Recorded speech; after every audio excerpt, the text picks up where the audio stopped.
Cash book समझने के लिए सबसे पहले मान लीजिए जब एक बिजनेस शुरू होता है, स्टार्टिंग होती है, जब बिजनेस की स्टार्टिंग होती है, बिजनेस का जो साइज होता है वो स्मॉल होता है। स्मॉल बिजनेस का मतलब है limited customer, means number of customers जो होते हैं वो लेस होते हैं, नंबर ऑफ ट्रांजैक्शन जो होती हैं वो भी लेस होती हैं। तो हम यहाँ पर क्या करते हैं, एक जर्नल बनाते हैं। हम सभी ट्रांजैक्शन, जो भी हमारी ट्रांजैक्शन होती है उसको कहाँ रिकॉर्ड करते हैं, हम जर्नल में रिकॉर्ड करते हैं। तो जर्नल तो आप जानते ही होंगे, जर्नल क्या है।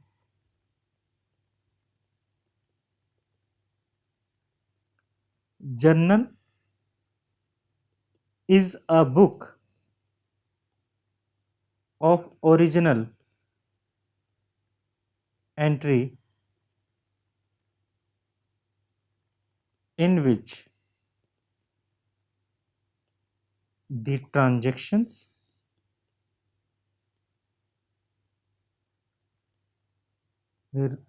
are recorded first of all as and when they take place। कहने का मतलब बुक ऑफ ओरिजिनल एंट्री क्यों कहते हैं, क्योंकि सबसे पहले कोई ट्रांजैक्शन ओरिजिनल फॉर्म में जहाँ रिकॉर्ड की जाती है वो जर्नल में की जाती है। जिसके अंदर कोई भी ट्रांजैक्शन को रिकॉर्ड किया जाता है, सबसे पहले रिकॉर्ड किया जाता है जब भी वो होती हैं। जब एक बिजनेस स्मॉल बिजनेस है, वहाँ जो भी हम ट्रांजैक्शन करते हैं सबसे पहले हम जर्नल में करते हैं, क्योंकि जर्नल को आप डे बुक भी कहते हैं या फिर आप इसको बुक ऑफ ओरिजिनल एंट्री भी कहते हैं, बुक ऑफ ओरिजिनल एंट्री भी कहते हैं। सबसे पहले ट्रांजैक्शन हम जर्नल में ही रिकॉर्ड करते हैं। बट जैसे जैसे बिजनेस ग्रोथ करता है, जैसे बिजनेस ग्रोथ करता है, जो साइज है बिजनेस का बढ़ जाता है। अब बिजनेस लार्ज बिजनेस बन जाता है।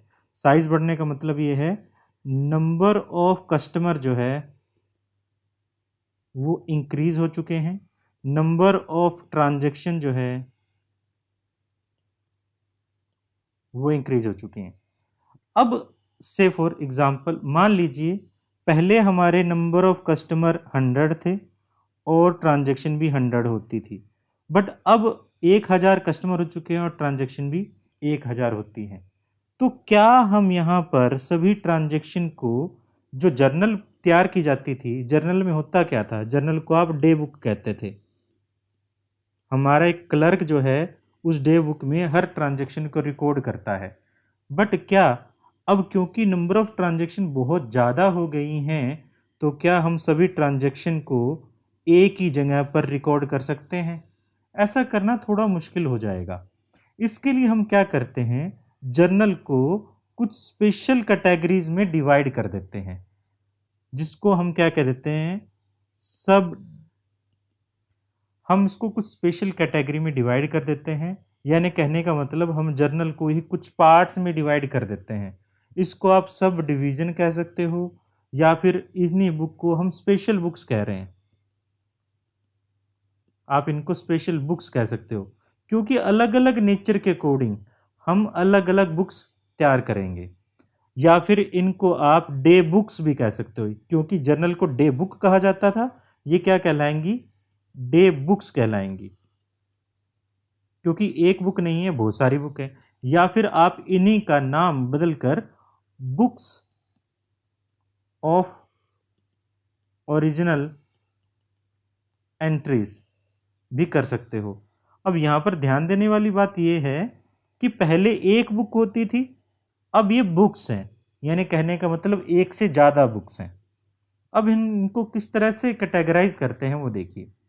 पहले जो जर्नल होती थी, पहले जो जर्नल होती थी वो एक स्मॉल बिजनेस के अंदर होती थी। अब हमने उसको बेसिकली दो कैटेगरी में डिवाइड किया, यहाँ पर कैश ट्रांजैक्शन के लिए और नॉन कैश ट्रांजैक्शन के लिए। ऐसा क्यों है? Non cash transaction cash transaction के कंपैरिजन में ज़्यादा होती हैं। अब ऐसे में होगा क्या, हम कैश से रिलेटेड ट्रांजैक्शन के लिए सिर्फ एक ही बुक बनाते हैं जिसको हम कहते हैं कैश बुक, और जो आज का हमारा टॉपिक है। और नॉन कैश ट्रांजैक्शन को हम फर्दर कुछ कैटेगरी में और डिवाइड कर देते हैं, जैसे परचेज बुक, जैसे सेल्स बुक, जैसे परचेज रिटर्न बुक,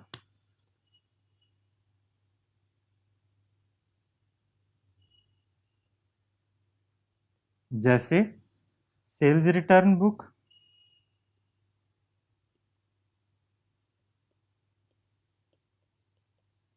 और आखिर में जर्नल प्रॉपर।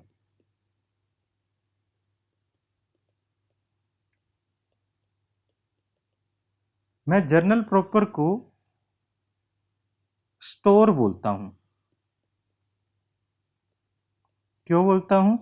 क्योंकि आप देखिए हमारे घर में अगर हम घर की बात करें, हर चीज़ की एक फिक्स प्लेस है। किचन का सामान किचन में आता है, बेडरूम का सामान बेडरूम में आता है, और ड्राइंग रूम का सामान ड्राइंग रूम में आता है। अगर अब स्टडी रूम की बात करें तो वहाँ बुक्स वगैरह रहेंगी।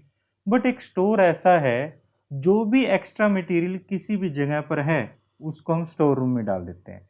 इसी तरह यानी जिसका कोई प्लेस नहीं होता उसको हम कहाँ डालते हैं? स्टोर रूम में डालते हैं। इसी तरह जिस ट्रांजेक्शन को हम कैश बुक में ना डाल लें, purchase sale, purchase return, cell return, या जो इन ऊपर की 5 ट्रांजेक्शन से, 5 बुक्स से जिसका कोई रिलेशन नहीं है, हम उस ट्रांजेक्शन को जर्नल प्रॉपर में ट्रांसफर कर देंगे।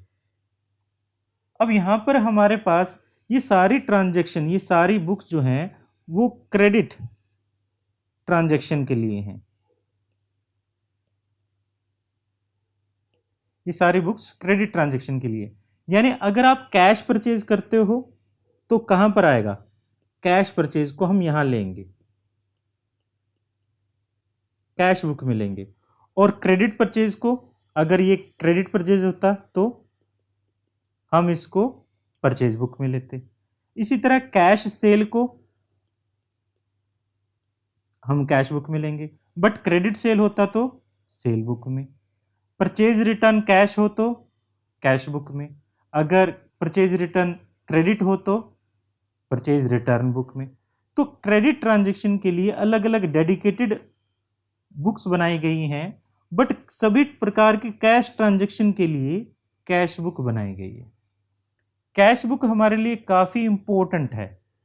अगर हम बात करें कैश बुक की,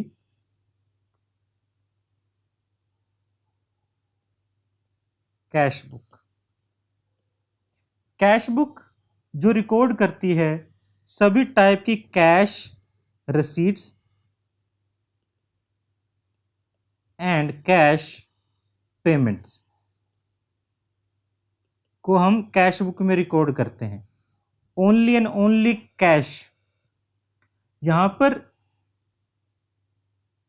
जब ट्रांजैक्शन बहुत ज़्यादा होती हैं किसी बिजनेस की, तो क्योंकि कैश जो है वो इम्पोर्टेंट है और कैश की ट्रांजैक्शन जो है वो ज़्यादा भी होती हैं, तो हम एक कैश से डेडिकेटेड बुक बना देते हैं जिसको हम कहते हैं कैश बुक। ठीक है। और इसका जो क्लोजिंग, यानी जब कैश बुक बनाएंगे, जो इसका क्लोजिंग बैलेंस होगा, क्लोजिंग बैलेंस का मतलब जो भी इसका balance at the end of year होगा उसको हम क्लोजिंग बैलेंस कहते हैं। जो balance at the end of the year होगा उसको क्लोजिंग बैलेंस कहते हैं। वो क्लोजिंग बैलेंस हमारे बिजनेस में कैश कितना है, कैश इन हैंड के बारे में या फिर कैश एट बैंक के बारे में हमें क्या देता है? इंफॉर्मेशन देता है।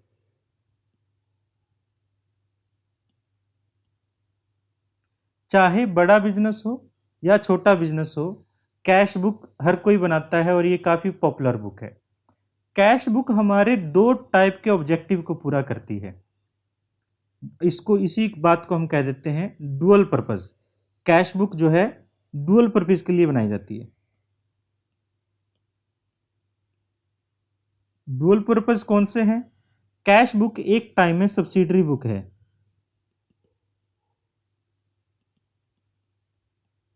और उसी टाइम में वो प्रिंसिपल बुक भी है।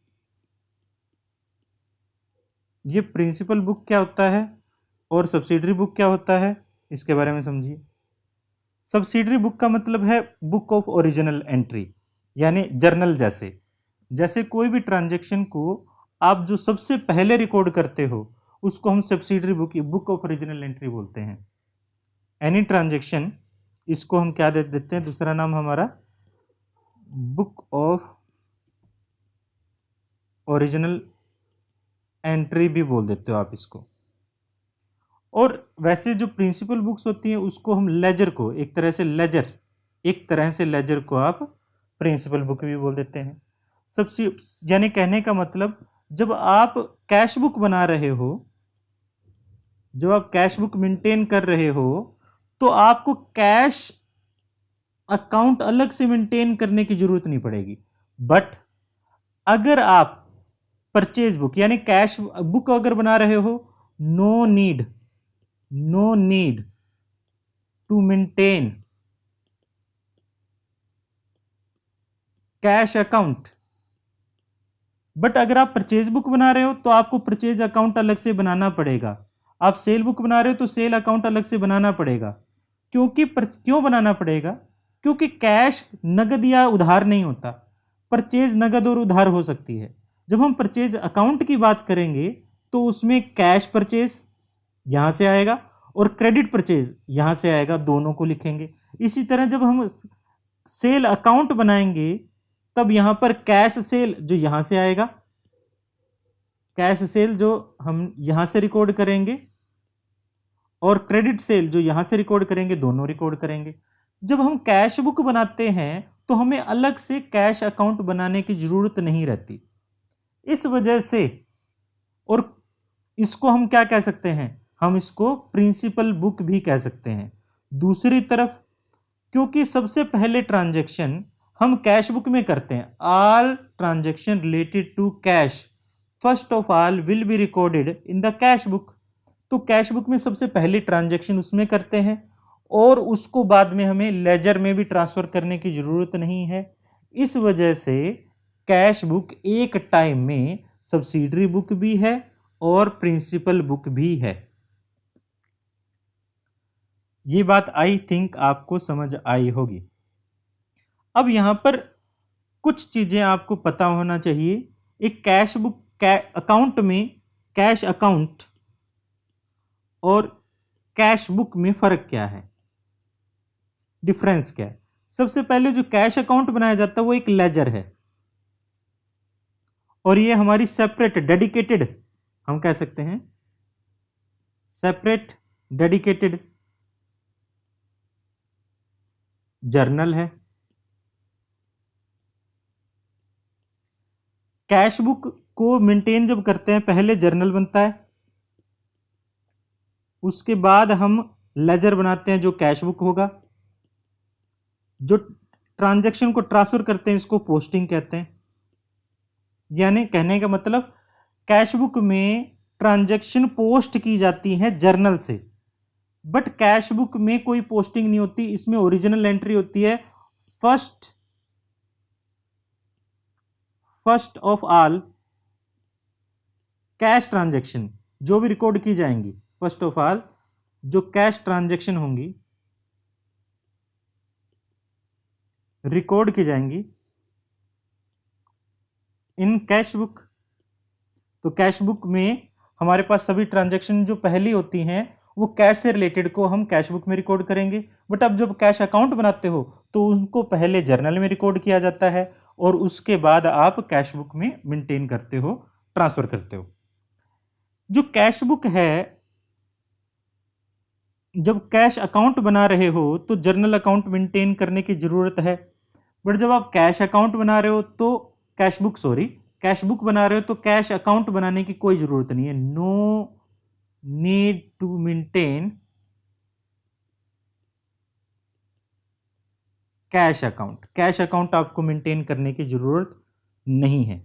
इस तरह से जो आपका कैश बुक है वो एक टाइम में जर्नल का और एक टाइम में लेजर का दोनों का ही परफॉर्म कर रहा है पर्पस। तो हम इस वजह से कैश बुक को मेंटेन करते हैं। तो अब देख लेते हैं कि हमारा इसका फॉर्मेट क्या है। ये एक लेजर जैसा टी शेप का ही होता है, बट ये लेजर नहीं है, ये याद रखिएगा। यहां पर हम बना रहे हैं कैश बुक, हम कैश बुक कर रहे हैं।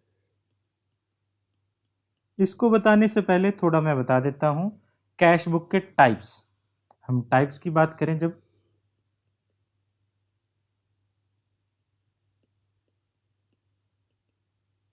कैश बुक मेनली हमारे पास 4 टाइप की होती है, जिसमें सबसे पहले है सिंपल सिंपल कॉलम या सिंपल कैश बुक भी कह सकते हो। सिंपल कैश बुक, इसी को आप सिंगल कॉलम कैश बुक भी बोलते हो। सिर्फ इसमें एक ही कॉलम होता है जो किसका रहता है, कैश का रहता है। दूसरा हमारे पास है डबल कॉलम।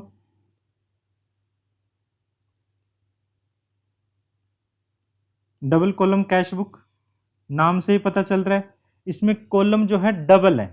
वो डबल कौन कौन से हो सकते हैं, वो कैश हो सकता है, कैश का कॉलम, बैंक का कॉलम, ये 2 कॉलम हो सकते हैं। या फिर बैंक का कॉलम, डिस्काउंट का कॉलम, बैंक एंड डिस्काउंट का कॉलम, या फिर कैश का कॉलम और डिस्काउंट का कॉलम। इस तरह से हमारे पास 3 ऑप्शन बनते हैं। उसके बाद जो हमारे पास है थर्ड टाइप का जो रहेगा वो है ट्रिपल कॉलम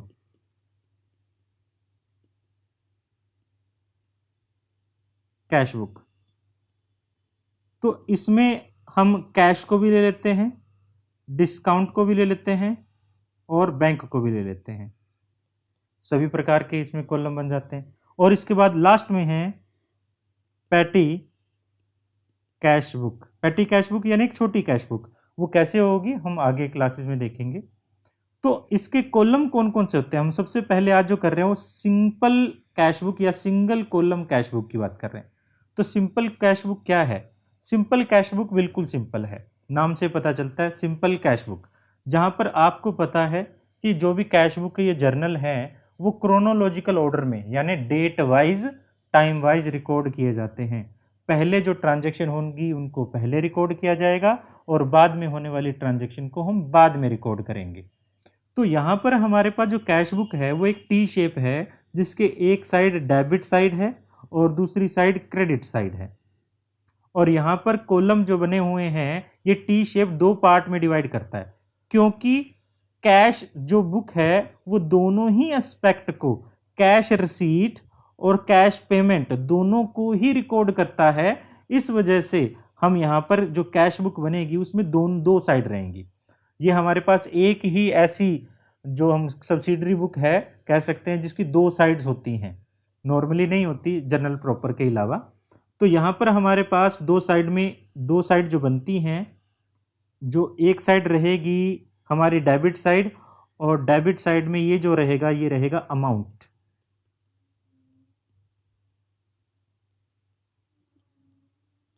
यहाँ पर जो रिकॉर्ड किया जाएगा ये अमाउंट जो है डेबिट साइड का अमाउंट है और ये अमाउंट जो है क्रेडिट साइड का अमाउंट है। उसके बाद हमारे पास यहाँ पर जो एक कॉलम रहेगा दोनों ही साइड का वो रहेगा डेट कॉलम। एक और कॉलम रहता है ये है लेजर फोलियो। उसके बाद हमारे पास यहाँ पर एक और कॉलम रहता है जिसको हम कहते हैं वाउचर नंबर। और जो बच गया उसको हम कहते हैं पर्टिकुलर्स। ये हमारा दोनों ही साइड में पर्टिकुलर्स। तो ये मैं ऑर्डर कर देता हूँ इसका, कॉलम नंबर 1, 2, 3, 4 एंड 5। ठीक है, इसको भी हम इसी में लिख देते हैं। दूसरी तरफ भी इसी तरह 5 कॉलम है। डेट कॉलम में हम डेट्स लिखेंगे, ट्रांजैक्शन डेट, यहां पर लिखेंगे ट्रांजैक्शन डेट, डेट लिखी जाएंगी। यहां पर अकाउंट जो होगा, जो इफेक्ट हुआ है, सेकंड कह सकते हैं अदर अकाउंट। एक अकाउंट तो हमारा कैश बुक ही रहेगा, कैश रहेगा, दूसरा अकाउंट जो इफेक्ट होगा उसको लिखेंगे। वाउचर नंबर में जो भी ट्रांजैक्शन होती है उसका एक वाउचर बनाया जाता है, इसके बारे में हम किसी और डेडिकेटेड वीडियो में बात करेंगे। लेजर फोलियो, लेजर फोलियो वो पेज नंबर होता है जिसमें ये ट्रांजैक्शन आगे जाके पोस्ट होती है। अब देखिए होता क्या है, ये एक लेजर है, जो कैश बुक है एक तरह से जर्नल है। जो अदर अकाउंट होंगे उनमें ट्रांजैक्शन जब पोस्ट होगी तो वहां पर उस ट्रांजैक्शन का पेज, अब देखिए इसको थोड़ा मैं एग्जांपल के साथ बता देता हूं। देखिए मान लीजिए ये आपका एक कैश बुक है, ये आपका कैश बुक है, और ये आपका एक और अकाउंट है, ये है लेजर। कैश बुक में मान लीजिए आपने कुछ कैश आपने क्या किया, कैश आया आपके पास, कैश आया आपके पास। जनरल ट्रांजैक्शन क्या होती है, मान लीजिए कुछ भी, मैं वैसे ही कह रहा हूँ, कैश आया आपके पास सेल से आया, तो आपने सेल का एक लेजर बना रखा है। तो आप जानते हैं डबल एंट्री सिस्टम में होता क्या है, कोई ट्रांजैक्शन जो एक जगह डेबिट होगी तो दूसरी जगह क्रेडिट भी होगी। तो सेल ट्रांजैक्शन में आप कैश को क्या कर दोगे, क्रेडिट कर दोगे। इसके बारे में आगे हम डिस्कशन करेंगे, फर्दर डिटेल में डिस्कशन करेंगे। फिलहाल ये डबल एस्पेक्ट को पूरा करता है। तो जो ट्रांजैक्शन यहां से ट्रांसफर करके हमने यहां पर ट्रांसफर की है, इसी को हम कहते हैं पोस्टिंग। इसके लिए हम क्या करते हैं, यहां पर पेज नंबर डाल देते हैं। मान लीजिए इसका पेज है 100 और इसका पेज है 120। ठीक है, हमने यहां पर डाल दिया कि ये 120 पेज पर ट्रांसफर हुई है, और यहां पर डाल देंगे कि ये 100 पेज से आई है। इस तरह से हम क्या करते हैं, पोस्टिंग कर देते हैं। ठीक है, आई होप ये आपको थोड़ा समझ आया होगा, हम आगे फिर डिस्कशन करेंगे। तो ये उसके बाद अमाउंट, जो भी हमारी डेबिट साइड में अमाउंट होगी। ठीक है, इस तरह से 5 कॉलम है, दोनों ही साइड 5 कॉलम है। अब देखिए मेरे ख्याल से अब इतना समझ आने के बाद अब थोड़ा सा डिटेल में हम कुछ ट्रांजैक्शन को देखते हुए करते हैं। अब देखिए, क्योंकि कैश जो बुक है उसमें सिर्फ और सिर्फ कैश ट्रांजैक्शन को ही रिकॉर्ड किया जाता है, कोई क्रेडिट ट्रांजैक्शन को हम रिकॉर्ड नहीं करते। मैं इन सबको रब कर रहा हूं। देखिए अब क्योंकि कैश ट्रांजैक्शन है उसमें सिर्फ कैश ट्रांजैक्शन को रिकॉर्ड किया जाता है, क्रेडिट ट्रांजैक्शन को रिकॉर्ड नहीं किया जाता। और कैश ट्रांजैक्शन नेचर क्या है इसका, कैश ट्रांजैक्शन का ये रियल नेचर का अकाउंट है। रियल नेचर में क्या करते हैं, debit what comes in, credit what goes out. यानी जो आप रिसीव करेंगे, इसका फार्मूला ये था, डेबिट व्हाट कम्स इन और क्रेडिट व्हाट गोज आउट। यानी कैश बुक में आप डेबिट साइड में अगर वो लिखेंगे, यानी यहां पर वो सारी चीजें लिखेंगे जिससे पैसा आया है, और इस तरफ वो सारी चीजें लिखेंगे जिससे पैसा गया है।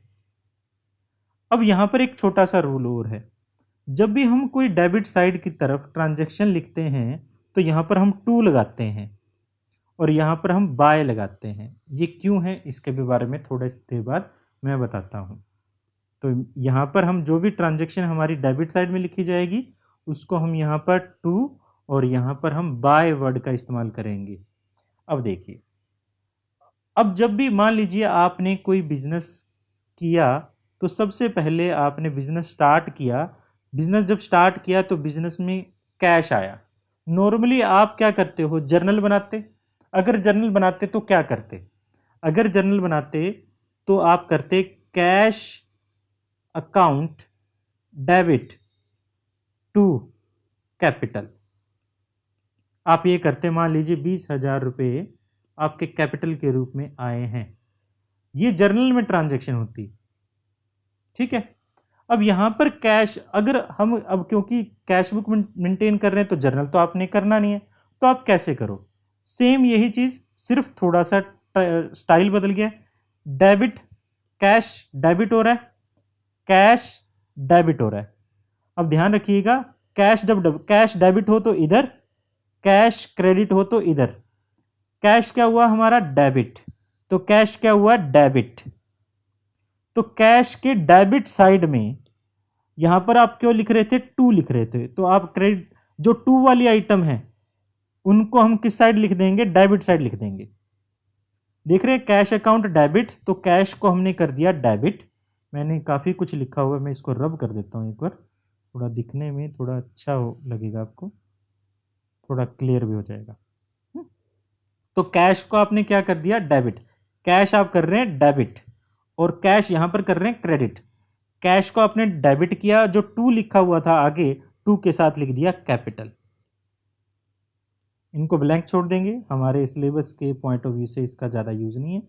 तो 20,000 मैंने यहाँ पर लिख दिया। आई होप ये समझ आया होगा। अब एक और चीज़ करके देख लेते हैं। मान लीजिए बोट कैश फॉर गुड्स, आपने माल कैश में खरीदा।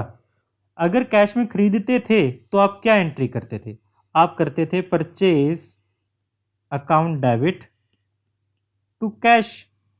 5,000 रुपये का माल मान लीजिए आपने कैश में खरीदा है, क्योंकि ये जर्नल की एंट्री, अब जर्नल नहीं बना रहे हैं, तो देखिए डेबिट व्हाट कम्स इन, पैसा आया, बिजनेस में पैसा आया, तो आपने इसको डेबिट साइड में लिख दिया। यानी पैसा जब बढ़ेगा तो आप इस तरफ लिखेंगे, पैसा जब कम होगा तो इस तरफ लिखेंगे। जब माल आपने परचेज किया तो कैश क्या हो रहा है, देखो कैश यहां पर हो रहा है क्रेडिट, तो कैश यहां पर हो रहा है क्रेडिट, और इसको यहां पर बाय वर्ड के साथ आप लिख देंगे क्या, परचेज, जो हो गया 5,000 रुपये। इसको भी ब्लैंक छोड़ देते हैं। इस तरह से हमारे पास कैश ट्रांजैक्शन में, कैश बुक में ट्रांजैक्शन की जाती हैं, जो कि बहुत ही आसान है मेरे ख्याल से। तो मुझे तो लगता है कि कैश बुक में ट्रांजैक्शन करना लेजर से ज़्यादा आसान है। बस हमें ये देखना है, पैसा आया तो इधर, गया तो इधर। पैसा आए किसी पर्पज से आ रहा है, वो उसका नाम लिख देंगे बस। जो पैसा आएगा तो आप डेबिट साइड में लिख देंगे, डेबिट व्हाट कम्स इन, और पैसा गया, क्रेडिट व्हाट गोज आउट, तो आप क्रेडिट साइड में लिख देंगे। क्योंकि कैश एक रियल अकाउंट है, तो रियल अकाउंट का फॉर्मूला यही कहता है, debit what comes in and credit what goes out. तो आपने जो गया पैसा उसको इस तरफ लिख देंगे, और आया पैसा तो इस तरफ लिख देंगे। यहाँ पर ध्यान देने वाली बात है, अगर आप जर्नल से लेजर्स, अगर आप सबसे पहले जर्नल सोच रहे हो और फिर आप कैश बुक के बारे में सोच रहे हो, तो ये याद रखिएगा, कैश जहां पर डेबिट होगी तो कैश के डेबिट साइड में, कैश जहां पर क्रेडिट होगा तो क्रेडिट के साइड में। वैसे भी आप ये जो आप कैश बुक जर्नल मेंटेन करते वक्त भी आप इनके फॉर्मूले का इस्तेमाल कर रहे थे, और ये कैश बुक को मेंटेन करते वक्त भी आप यही फॉर्मूले का इस्तेमाल कर रहे हैं। कुछ अलग नहीं होने वाला, इस वजह से कुछ अलग नहीं होने वाला। अब थोड़ा सा और आगे चलते हैं, तो देखिए ट्रांजैक्शन थोड़ा और देख लेते हैं। मैं जैसे ट्रांजैक्शन बोलता जाऊंगा और हम इसके बारे में समझते जाएंगे। सोल्ड गुड्स फॉर कैश, माल सेल किया, सेल करने से, कैश में सेल किया तो सेल करने से कैश आएगा, debit what comes in, cash आया, बट किसकी वजह से आया, सेल की वजह से, तो आप सेल को यहां क्या कर देंगे, क्रेडिट कर देंगे। कितना, 5,000, मान लीजिए 5,000। अब मान लीजिए इसके बाद कहता हूं आपने गुड्स परचेज किया क्रेडिट में। हाँ, यहां पर ये याद रखिएगा, क्योंकि हम कैश बुक मेंटेन कर रहे हैं तो क्रेडिट ट्रांजैक्शन को आप रिकॉर्ड नहीं करेंगे। अगर आप माल परचेज कर रहे हैं क्रेडिट में तो उसको आप परचेज बुक में रिकॉर्ड करेंगे, उसको आप यहां पर रिकॉर्ड नहीं करेंगे। इस वजह से इसको यहां पर हम नहीं लिखेंगे, क्रेडिट ट्रांजैक्शन को कैश बुक में नहीं लिखते। अब अगर मान लो आपको कहता पेड कैश टू रवि, अब उसी को आपने पैसे दे दिए रवि को, तो आप क्या एंट्री करेंगे, तो यहां पर वैसे डेट वाइज होंगी, मैं डेट मेंशन नहीं कर रहा, इस वजह से हम ब्लैंक छोड़ रहे हैं डेट को, ठीक है। अब क्या एंट्री करेंगे, अगर आपने पैसे दिए हैं क्रेडिट बट गोज आउट, गया पैसा, अगर पैसा गया तो हम क्या कर देंगे, यहाँ पर मैंने एरो शायद उल्टे लगा दिए, रिवर्स लगा दिए हैं, पैसा आए तो इधर और जाए तो इधर, ठीक है। तो पैसा आया तो ठीक है, अब रवि को दिए हैं पैसे, तो पैसा गया तो हम क्या कर दें, यहाँ पर बाय कर देते हैं, क्या, रवि, जितने पैसे दिए, मान लीजिए रवि को आपने 7,000 रुपये दे दिए, ठीक है। अब इसके बाद आप क्या करेंगे, इसके बाद आप मान लीजिए सारा कुछ हो गया, बहुत सारी ट्रांजैक्शन हो सकती थी, मान लो और कैश सेल किया, और माल परचेज किया, वेजेस पे किया, चलो मैं बात कर ही लेता हूँ। मान लीजिए आपने कैश सेल किया, कैश में, तो कैश आया किसकी वजह से, सेल की वजह से, तो मान लीजिए लेट फॉर द एग्जांपल आप 8,000 ले लीजिए यहाँ पर, ठीक है। उसके बाद मान लीजिए फर्नीचर परचेज किया, तो कैश गया है, किसकी वजह से गया है, फर्नीचर की वजह से, तो फर्नीचर को आप क्रेडिट कर देंगे कितने से, मान लीजिए 6,000 का फर्नीचर था। मान लीजिए आपने वेजेस पेड किए, सैलरी पेड की, कमीशन पेड किया, या सैलरी और वेजेस पेड की, तो आपने पैसे दिए हैं, किसकी वजह से दिए हैं, सैलरी की वजह से या फिर वेजेस की वजह से। मान लीजिए सैलरी के लिए आपने 400 रुपये दिए हैं, वेजेस के लिए आपने 380 रुपये दिए हैं। अब मान लीजिए आपने कमीशन रिसीव किया, तो रिसीव पैसा आया है, तो आया है तो हम डेबिट साइड में लिख देंगे टू कमीशन, मान लीजिए 600 रुपये था। अब ये सब कुछ करने के बाद आप क्या करेंगे, बैलेंसिंग करेंगे। बैलेंसिंग का मतलब क्या होता है, बैलेंस ही वो अमाउंट है जो हमें क्या बताता है, क्लोजिंग बैलेंस के बारे में बताता है। क्लोजिंग बैलेंस यानी साल के एंड में हमारे हाथ में कितना पैसा है। अब देखिए, क्योंकि हमारा कैश बुक जो है एक एसेट है, और एसेट के बैलेंस नॉर्मली डेबिट बैलेंस होते हैं। डेबिट बैलेंस का मतलब उनका डेबिट साइड का टोटल जो है वो ज़्यादा होता है। तो हम डेबिट साइड का टोटल करेंगे, तो डेबिट साइड का टोटल जो हमारे पास है वो आता है 32,600 रुपये, और क्रेडिट साइड का टोटल करें तो वो आता है 20,680 रुपये। इस तरह से हम क्या करें, इन 32,600 में से 20,680 लेस करें तो 11,920 रुपये, ये हमारी क्रेडिट साइड का टोटल कम है। तो जो डिफरेंस आया दोनों में, उसको हमने, क्योंकि ये वैल्यू छोटी थी, तो इसी साइड 11,920 रख दिया। अब इसको टोटल, अब इन दोनों को टोटल करें तो वो भी 32,600 रुपये ही बनता है। ये जो हमने बैलेंस, ये जो अमाउंट निकाली है, इसी को कहते हैं बैलेंसिंग फिगर। और ये साल के एंड में बची है तो इसको कहेंगे बाय बैलेंस कैरीड डाउन। अब देखिए, मैं एक बात नहीं बताई मैंने, ये बाय वर्ड क्यों यूज़ करते हैं। देखिए, जब पहले ट्रांजैक्शन किया करते थे, टाइम बदलता गया, अकाउंटिंग में और ज़्यादा निखार आया है। टाइम के साथ साथ अकाउंटिंग में अच्छी चीज़ें हुई हैं, और पुरानी चीज़ों को हम छोड़ते भी गए हैं। पहले हम जब ट्रांजैक्शन किया करते थे, मान लीजिए कैश आपने क्या किया, लेटर आपके पास कैश कैपिटल आया, कैपिटल आपने किया था, तो आप आज करते हैं cash account debit to capital. पहले आप क्या करते थे, बाय कैश टू कैपिटल, पहले ट्रांजैक्शन को इस तरह से लिखा जाता था, ये आइडेंटिफाई करने के लिए किया जाता था, और पीछे डेबिट नहीं लगाया जाता था। अब हमने इसमें चेंज क्या किया, आगे के बाय वर्ड को हटा दिया और पीछे डेबिट लगा दिया। ये जो डेबिट है, ये डेबिट अमाउंट के अकाउंट को रिप्रेजेंट कर रहा है, और ये जो टू है वो क्रेडिट अमाउंट को रिप्रेजेंट कर रहा है। बट जब हम लेजर में लिखते हैं, जब हम लेजर या फिर हम कैश बुक में लिखते हैं, तो हम, क्योंकि डेबिट साइड है हमारी और क्रेडिट साइड है हमारी, तो हम क्रेडिट ट्रांजेक्शन का रिकॉर्ड करने के लिए टू वर्ड का इस्तेमाल कर देते हैं। ठीक है, ये हुई दूसरी बात। अब एक और बात, आज के ट्रेंड के अकॉर्डिंग, आज के सीबीएसई के और हम आईसीएआई के न्यू नोटिफिकेशंस के अकॉर्डिंग अगर देखें, तो दोनों ही तरफ अगर आप टू और बाय वर्ड का इस्तेमाल नहीं भी करते तो भी वो ठीक माना जाता है।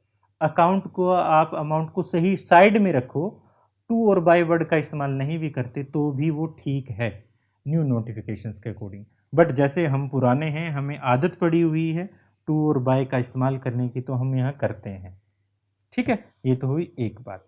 अब जो हमारा डेबिट साइड का देखिए, क्योंकि डेबिट साइड का जो टोटल था वो बड़ा था, इस वजह से इस बैलेंस को हम डेबिट बैलेंस कहते हैं। ये जो बैलेंसिंग फिगर बेशक से ये क्रेडिट साइड में है, क्रेडिट साइड से फर्क नहीं पड़ता, क्रेडिट साइड में है तो क्रेडिट बैलेंस होगा, नहीं, जिस साइड का टोटल ज्यादा है उस साइड के बैलेंस, उस अकाउंट के जो बैलेंसिंग फिगर क्रेडिट साइड में होगी और उस बैलेंसिंग फिगर को आप डेबिट बैलेंस कहेंगे।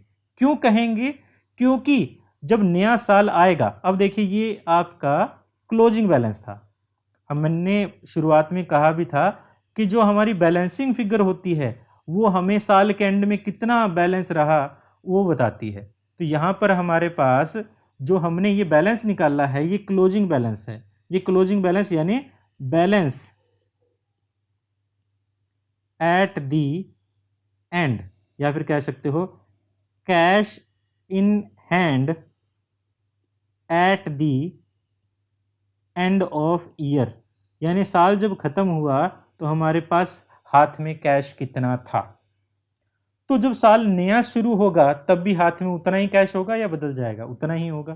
तो हम क्या करेंगे, जब नया साल आएगा, अगला साल आएगा, नया साल आएगा, तो सबसे पहले हम कैश बुक जब बनाएंगे, तो हमने एक कैश बुक बनाया, नया कैश बुक, नए साल का कैश बुक बनाया, इस बैलेंसिंग फिगर को हम इस अकाउंट में ट्रांसफ़र करेंगे और किस साइड ट्रांसफ़र करेंगे? डेबिट साइड ट्रांसफ़र करेंगे। और करते ही हम सबसे पहले यहाँ बाय है टू लिखेंगे, टू बैलेंस ब्रोड डाउन, कितना? 11,920 रुपये।